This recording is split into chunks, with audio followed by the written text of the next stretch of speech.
Okay. I think the moorhens are still there somewhere, so you might see them on the video on the big screen. I have no idea what you can see, to be honest. There's currently a couple of ants running in front of the camera, so unfortunately you guys can't see it, but they might come around the back at some point. And the camera has currently been held up by a beautiful little plastic bottle. I'll take a photo of it afterwards. That could be my album cover for when I'm famous and not. Right, okay, so post-scare. So recently I've had... Basically, my whole life is basically a bloody comedy anecdote, so I may as well just use comedy to express myself rather than try and slit my throat. So post-scare. So unfortunately, last Saturday I was in A&E.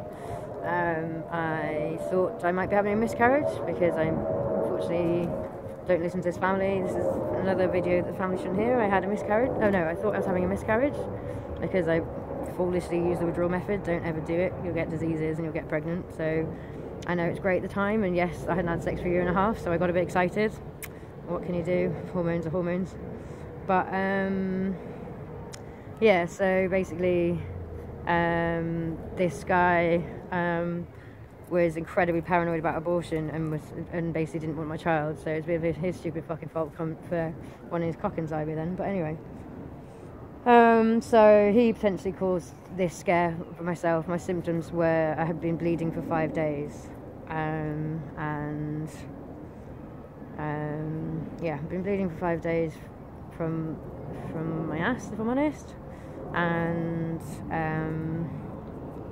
I had excruciating stomach cramps, and I had constipation, and I threw up. So all of these things for me felt like these are all the stereotype symptoms for a miscarriage. Shit. But luckily I'm not pregnant, thank fuck for that. And luckily, because that guy was a complete and utter asshole, like he can go fuck himself as far as I'm concerned. Basically his reaction when I told him I was going to A&E was like 3 hours later, once I was coming out of A&E, he was saying am I okay? And then just to add sort of injury, he was like, do you realise you're too manic? Do you realise you're manic? I was like, again, no shit, Sherlock. I know who I am, and I know I'm on high energy at the moment. And he was like, you're too much for me, I don't want you in my life, get out of my life. So I did. So I haven't spoken to him since, so it'd be funny if he once sees this, if I ever do this live. It'd be funny if he sees this video. You know who you are, you absolute cunt. Anyway, sorry for using the C word. I should have said the C word instead of cunt. I'll maybe edit that later. Post-scare. Oh yeah, so the guy who wrote me the original poem, the other two poems, the what's called Hard Times and The Challenge, basically I sent him a message about being in A&E, and his reaction was a lot nicer than the original guy who was the reason why I'd be pregnant in the first place. Sorry, I'm still a bit angry about that, so sorry about that. But post-scare, so he sent me this kind of poem. I'm not quite sure what his title is, so that's why I called it post-scare, because that's when I received it. But it's quite nice. I've edited it a little bit because it didn't quite flow the way I say it, because I'm dyslexic, so I read really badly. I sound like I'm an 8-year-old child sometimes. It's quite embarrassing, but never mind. So this is why. Sorry, I think I've got a slug crawling on me. It's quite funny.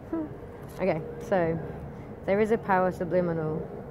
They think it is critical to the world. To world I am now as a criminal.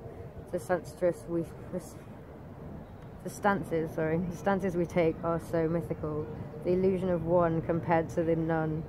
We have to make fun. I have been told my language is one that is a simple one, but they don't understand. We need to make a stand of the times at hand.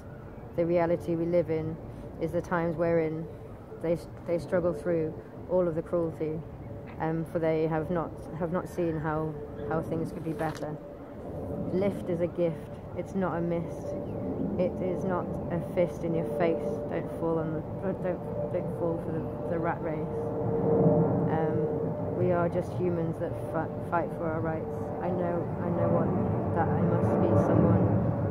I know now that I must be someone to trust. That the relation is not for the nation, but the same as someone that I love.